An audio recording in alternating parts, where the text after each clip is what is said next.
महंत कानपुरी जी महाराज, उपस्थित अन्य अधिकारी और कलाकारगण एवं फरडोद के ग्रामीण सज्जन, हम सब यहाँ पर एक पवित्र कार्य के लिए एकत्र आए हैं। हम सब जानते हैं अयोध्या में मर्यादा पुरुषोत्तम भगवान श्री राम का मंदिर बनने जा रहा है। ठाकुर जी के मंदिर भारतवर्ष में खूब है, लेकिन वास्तव में अयोध्या में ही क्यों, ये मन में प्रश्न आता है। तो बात क्या है, तो 492 वर्ष पूर्व एक आक्रांता भारत में वर्ष में आया। यह भारतवर्ष जिसे सोने की चिड़िया कहा जाता था, यह भारतवर्ष जो विश्व गुरु था।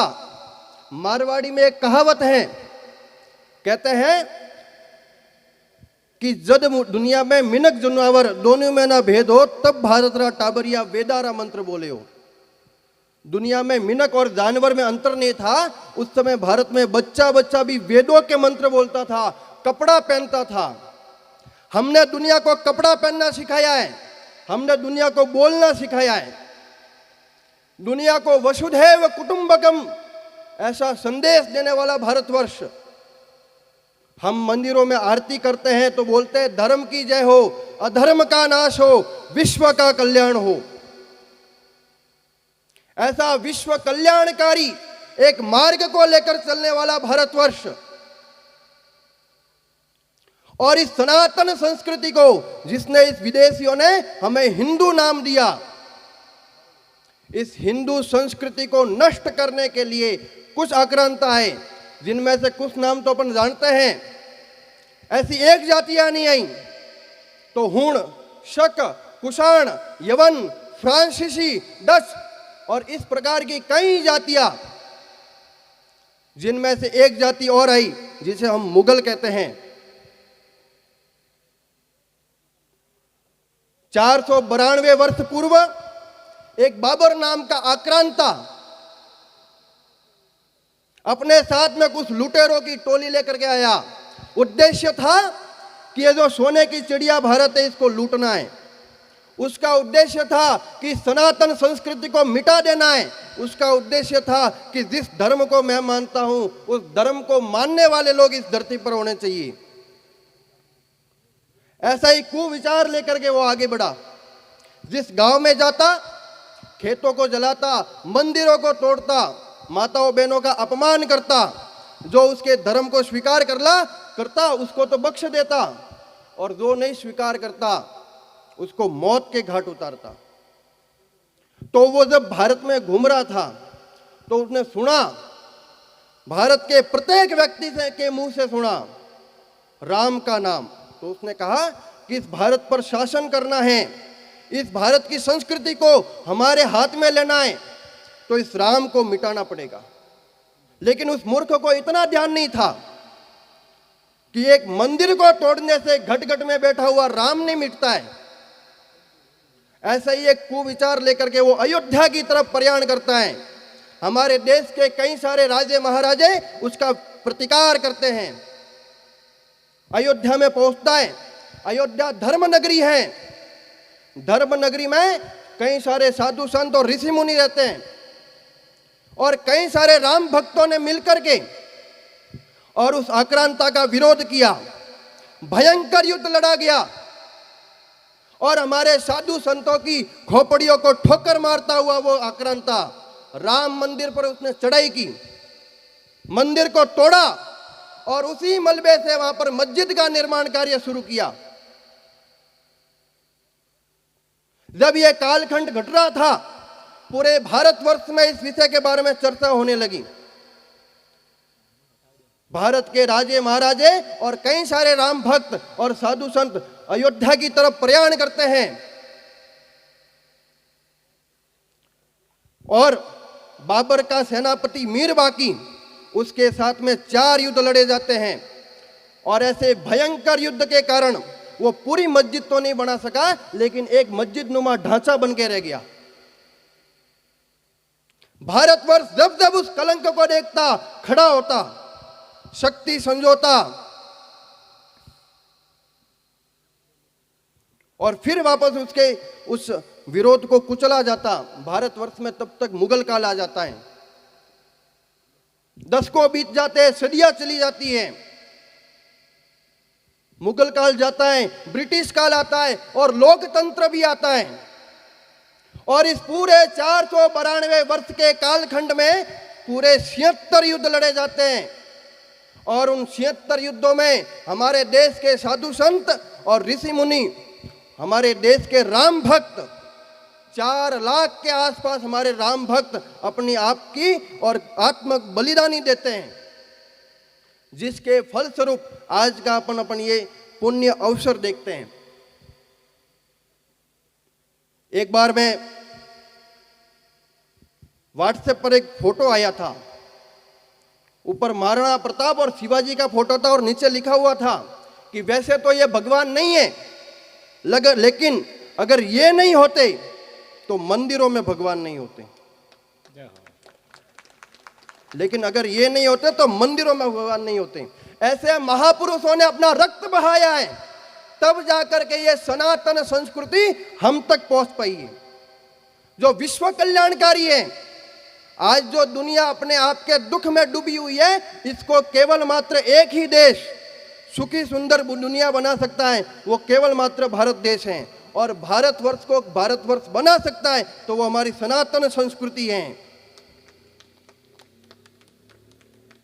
यह संघर्ष चला और इस लोकतंत्र में हमारे राम भक्तों ने विश्वास किया और इस मसले को न्यायपालिका में रखा। लंबा चौड़ा और काल ये मामला चला, अंततोगत्वा सुप्रीम कोर्ट में गया। तब तक कार सेवा हो चुकी होती है, उस ढांचे को गिरा दिया जाता है। जब यह सुप्रीम कोर्ट में जाता है तो भारत के ऐसे कई सारे बुद्धिजीवी होते हैं जो राम के अस्तित्व को नकार देते हैं कि राम जैसा कोई हुआ ही नहीं था, राम जैसा कोई हुआ ही नहीं, ये सारी कपोलो कल्पनाएं हैं। तो नासा जैसा संगठन अंतरिक्ष से एक भारत का फोटो खींचता है, भारत और श्रीलंका को एक लाइन जोड़ती हुई दिखती है उनको। नासा की टीम भारत में आती है और उस रामेश्वरम की धनुषकोडी स्थान पर वो जाते हैं तो वो देखते हैं कि पानी पर पत्थर तैर रहे हैं, जो विज्ञान के बिल्कुल विपरीत हैं। आज भी वो पुल जीवित है, सुनामी आने के कारण वो थोड़ा डूब गया है।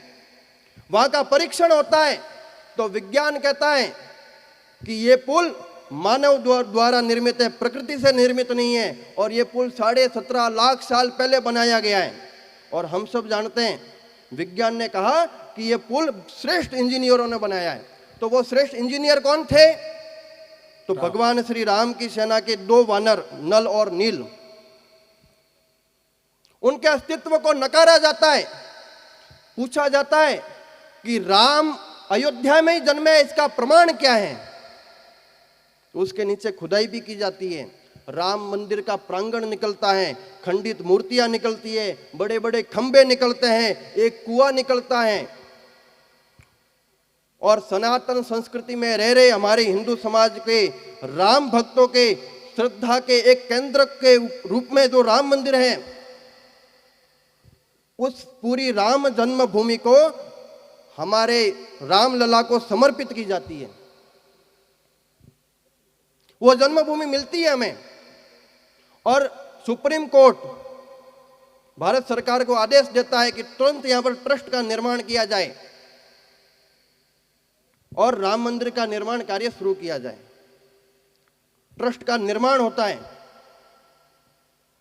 और भारतवर्ष में ऐसी बात उठती है कि अब राम मंदिर बनाना है तो धन चाहिए। तो कई बुद्धिजीवी कहते हैं कि किसी एक व्यक्ति को भी कह देंगे भारत में तो वो मंदिर बना लेगा, क्या आवश्यकता है गांव गांव घूमने की। तो हमारे संतों का आदेश हुआ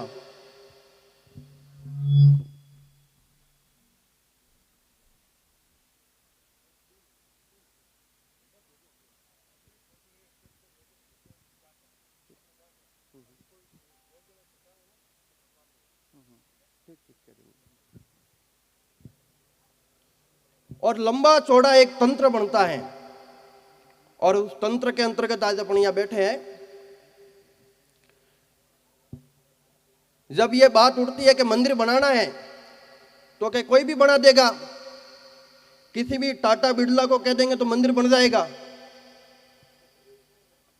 तो कुछ लोगों ने कहा, हमारे संतों ने कहा कि भाई मंदिर तो बन जाएगा, लेकिन जैसे दिल्ली में एक बिरला मंदिर है, किसी भी टेम्पो वालों को कहते ना कि मुझे बिरला मंदिर जाना है, तो वो सीधा भगवान कृष्ण के मंदिर ले जाता है। दुनिया उसको बिरला मंदिर से जानती है, लेकिन है भगवान कृष्ण और राधा का मंदिर। तो संतों का आह्वान हुआ कि नहीं, हमारा राम मंदिर टाटा मंदिर बिरला मंदिर नहीं बनना चाहिए। प्रत्येक हिंदू समाज के श्रद्धा का केंद्र होना चाहिए, भारतीय एकता का प्रतीक होना चाहिए। इसलिए संतों के आदेश पर कई सारे संगठन पूरे भारतवर्ष में 15 जनवरी से लेकर के 15 फरवरी तक, इस पूरे एक महीने में इस अभियान को लेकर चल रहे हैं। ये काम अयोध्या से लेकर के अपने फरवरी तक पहुंच गया। अब आवश्यकता है प्रत्येक हिंदू समाज के घर तक जाने की। कोई हिंदू समाज का घर छोड़ना नहीं है। हम सब परम सौभाग्यशाली हैं कि हमारे घर का धन उस पवित्र कार्य के लिए लगेगा। 492 वर्षों में 4 लाख से ज्यादा राम भक्तों ने अपनी आत्म बलिदानी दिए, तब जाकर के यह काम सफल हुआ है। ऐसा मौका किसी को नहीं मिला। राम भक्तों की आंखें तरस गई, तब जाकर के ऐसा सुअवसर हमें मिल रहा है। और न ही आने वाले 1000 वर्ष तक राम मंदिर के लिए 1 रुपया भी इकट्ठा नहीं होगा।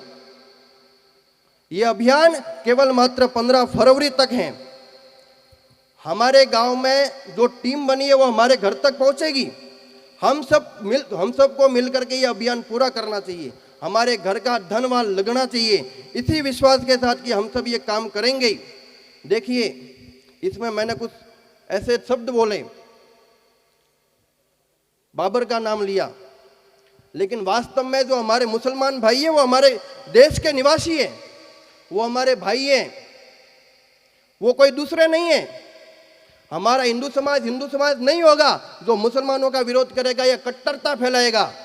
हमारा काम कट्टरता फैलाना नहीं है, वैमनस्य पैदा करना नहीं है।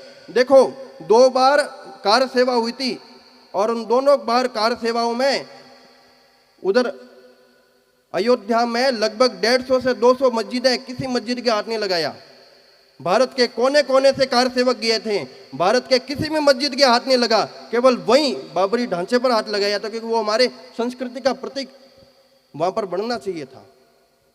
और आने वाले समय में हमारे देश का वो प्रतीक होगा। हमारी आने वाली पुश्तें उससे गौरव करेगी, और हम सब, हमारी जो नई पीढ़ी आएगी ना, वो पीढ़ी आज्ञाकारी होगी। पिता का आज्ञा कैसे पालन करना चाहिए उसमें बताया जाएगा। वहां पर कई सारी बातें हम देखेंगे, हम गौरव करेंगे, हमारी पुश्तें देखेगी, और हम सब मिलकर के इस काम को करेंगे ही, ये मुझे पूरा विश्वास है। और संतों का आशीर्वाद हमें मिलता रहेगा। भगवान श्री रामचंद्र भगवान की